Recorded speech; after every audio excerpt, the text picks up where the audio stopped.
The judge heard evidence today for 24 various sex crimes. They're calling this an absolute freak accident. Well, Outside Creek School opened its doors on October 10th, 1864. Well, as you can see, Highway 65 is shut down in both directions, and they're gathering evidence. They're also interviewing witnesses to this shooting. Well, firefighters have been hiking through steep terrain today to get to hotspots. Many of them supporters of Amanda Renteria, but everyone excited to see and hear Vice President Joe Biden. The biggest question here, why did that driver make the turn onto the tracks in the first place? This range is going to be a first of its kind in the South Valley. Witnesses tell them they saw one or two people running from the scene and someone was carrying a gun. The stoplights at this intersection have been out for more than a month, and at some point during the conversation, the person on the other line says they're a police officer and they need money right away. Crews were working at the time. That's when a driver drove through the intersection at Acres and Caldwell. Earlier today, this part of Highway 99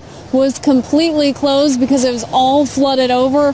The car that they were riding in, his patrol vehicle, rolled as the deputy swerved to miss being shot at. Action News South Valley reporter Kate Valentine joins us live with more on the verdict. Kate? Well, Dale and Graciela, that's right, not guilty on all murder counts in this case. Omar Slay was charged with 2 counts of murder.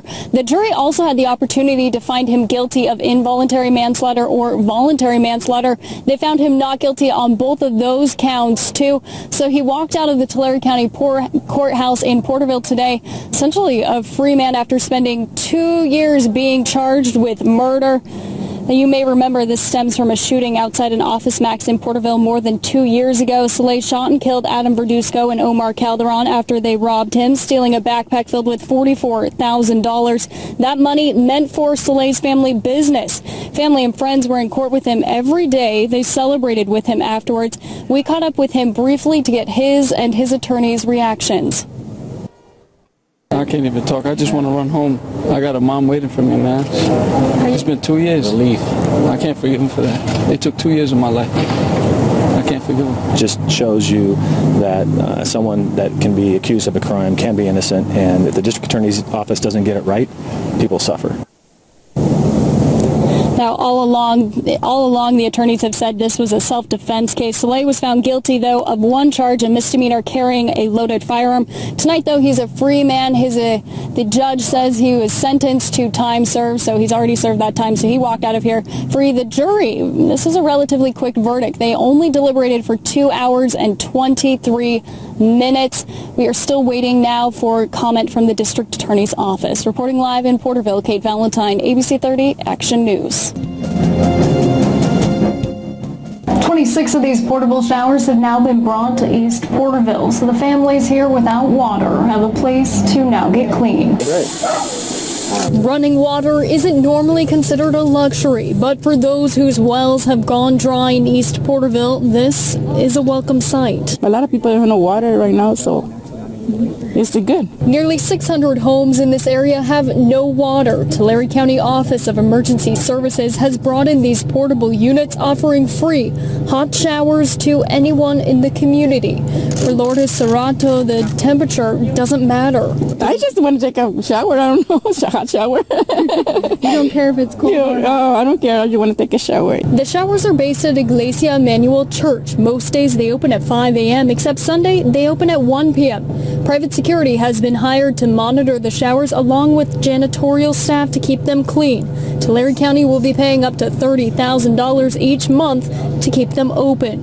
Emergency Services Manager Andrew Lockman says they've been concerned about people taking cold sponge baths through winter months. We're hopeful that we'll see a lot of people use this, that we're providing some normalcy, restoring some quality of life for these folks. People will need to bring their own soap and towels, but for the first time in months, they can have confidence that when they turn the faucet, water will stream out. Right now, Tulare County plans to keep the showers right here for the next 6 months. In East Porterville, Kate Valentine, ABC30 Action News. But first, Kate Valentine is live in Oakhurst with the latest on the investigation into the cause of the fire. Kate?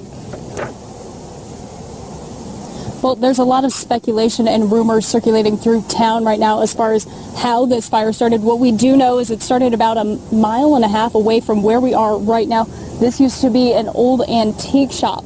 Strong winds and high temperatures pushed the fire to this point in just a few short, panicking hours. You know, I don't think I've ever seen anything move that fast. Oakhurst photographer Ricky Alley is looking back at one of the most panicked times in her life. On Monday, she saw the smoke billowing above town and drove towards it. And these next couple of pictures are like, you can see the fire starting to creep up right behind the trees, and it was coming super fast. Alley and several other residents began digging a line while she called 911. Within moments, fire crews were on scene, but it was too late. The home was consumed by the junction fire. It's his house burning, and his car, everything is just gone. And then a huge wind gust came around and it blew it back toward us, and they told us to evacuate. It's like, you've got to get out of here. She went back to her studio on Highway 41. So we watched it march up this hill. It was coming over the hill fast.